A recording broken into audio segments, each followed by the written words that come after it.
While the Vikings were on their bye week, I've learned, or should I say, rather, I already had a hunch about this before the bye week. Now that the bye week has passed, I can say with full confidence that the NFC North is the best division in all of football, and it's not even close. Adam Schefter tweeted out that this is the first division since realignment, with all four teams having at least 4 wins through the first 6 weeks of play. Benjamin Solak of ESPN, every team in the NFC North has a better point differential than every other team in the league. And when you look at all 4 teams, Chicago, Detroit, Green Bay, Minnesota, I don't believe this is a sugar rush, that after this season, it's going to fall off for 1 or 2 teams. I think for all 4 of these teams, this is the start of at least, I would say, a 5-year dominance where the NFC North division, that's the one you're going to look at league-wide. The Detroit Lions yesterday smacked the holy shiitake mushrooms out of the Dallas Cowboys by a final score of 47-9. And while I certainly wouldn't expect for the Lions to pop off 45-plus points per game, it certainly helps when you go up against a Mike Zimmer-led defense. Go figure. Told you so. But they're an offensive juggernaut. Every crevice of their offense is great. Not just great, beyond great, exceptional. From their offensive line to the quarterback play of Jared Goff to the fact that they not only have 2 dynamic running backs in Jahmyr Gibbs on a rookie deal, they also have David Montgomery, who they just signed to an extension. They are committed to the run game. And then at receiver, Amon-Ra St. Brown, he's going to get all the shine. They've got a young stud tight end in Sam Laporta, a bit of a regression so far this year compared to his rookie year last season. Still a good player nonetheless. And once in a while, when you least expect it, they have a firecracker in Jamison Williams who will pop off the top of a defense for a 75-yard touchdown play. Add on top of that, they have arguably the best offensive play caller in the league in Ben Johnson. And I say arguably because the only other name that you can throw in that conversation is, and this is how crazy the NFC North is, the only other name you can add to that conversation is head coach of the Green Bay Packers, Matt LaFleur. The NFC North has the 2 best offensive play callers in the league that also just so happens to be in the same division. And then, on top of Ben Johnson, you have Dan Campbell, who's a great leader. He has these boys fired up each and every single week. We talk about the culture in Minnesota and the great job that KOC and company has done. They have done the same thing over there in Detroit. This is a long-term thing that the rest of the league is going to have to deal with. Then you get to the Green Bay Packers. Talked about Matt LaFleur. I think this is a well-coached team in all 3 phases. But it comes down to this. It's very simple. It's Jordan Love. I'm having the same realization, the same eye-opening experience watching him right now in his young career, the same realization I had when watching Aaron Rodgers come onto the scene. When Brett Favre, he leaves, yes, Green Bay. Now you're about to find out what the other 31 teams in the league has to go through, where you're going to struggle at quarterback, and then maybe a decade later, you figure it out. And instead, I watched Aaron Rodgers come onto the scene, and you got to be kidding me. You could see it right away without skipping a beat, going from Favre to this. That's not fair. But then when Rodgers left to go to the Jets, I said, yep, okay, repeated the same thing. Now you're going to learn, damn it. Because no one believed in Jordan Love, especially when the Packers traded up to get Jordan Love. You obviously should have gone after a first-round wide receiver. What are you doing? And then you watch the second half of last season, and then the question becomes, all right, can he keep that going on at the start of 2024? And I'm watching this dude play. This entire season, well, against the Eagles, he really struggled. But outside of that game, I'm watching him play, especially yesterday against the Arizona Cardinals. And there isn't a stat that can properly illustrate just how good of a player that he is. This is coming from a Vikings fan. Jordan Love is that guy.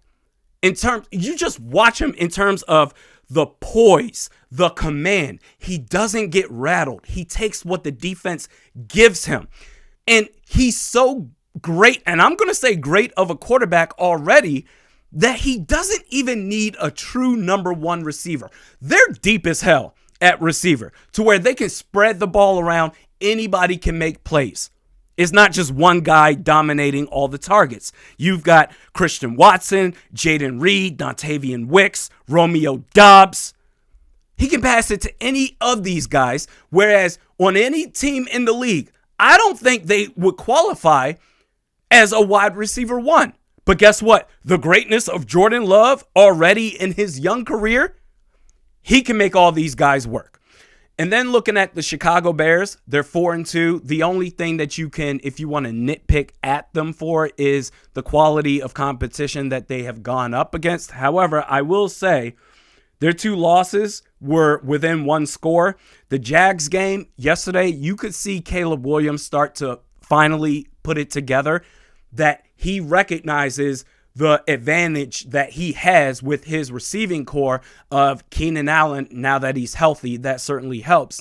And DJ Moore, the defense held the Texans. The one team that they played that's a formidable opponent, they played the Texans. And even in a loss, the Chicago Bears defense, they held the Texans to 19 points. Caleb Williams, he's a rookie. He's only going to get better. And then you get to the Minnesota Vikings, obviously, and I'm going to stick by this, that this is the best coached team in the league. And it starts with Brian Flores, the best defensive play caller in football. I hope that Flores pulls a Ben Johnson to where, yes, he's going to have multiple opportunities to be a head coach elsewhere, but to where he says to himself, things are going so well here for me in Minnesota, much like Ben Johnson in Detroit, that I'm going to, maybe after 2025, but I'd like to stick around for at least one more year to see this thing through. You've got a great defense. You have an above average offense, I would say. You've got your quarterback of the future in waiting, even though he got hurt, which if he didn't, there's a chance he would have been playing at some point this year. But either way, Sam Darnold is still playing exceptional, an MVP candidate right now. And here's the beautiful part of all of this. I am so all in on this Vikings team that, yes, it would have been nice for if the Vikings could have widened the gap yesterday over the gap they already have, which is really just one game, over the Lions, the Packers, and the Bears. They all won. All 3 of those other teams, they won their games yesterday. The NFC North went 3-0.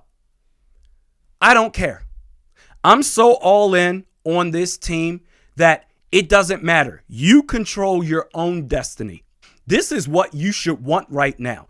I want all of these teams at their best, so there's no question about it. And in fact, real quick, I predicted an 11-6 record. Right now, they're 5-0. Going through the rest of this schedule, there's a legit argument to be had. And again, if you want to be cautiously optimistic and say, I don't want to get my heart ripped open again, I understand. This part of this video is not for you. I'm all in. When I say I'm all in, I'm all effing in.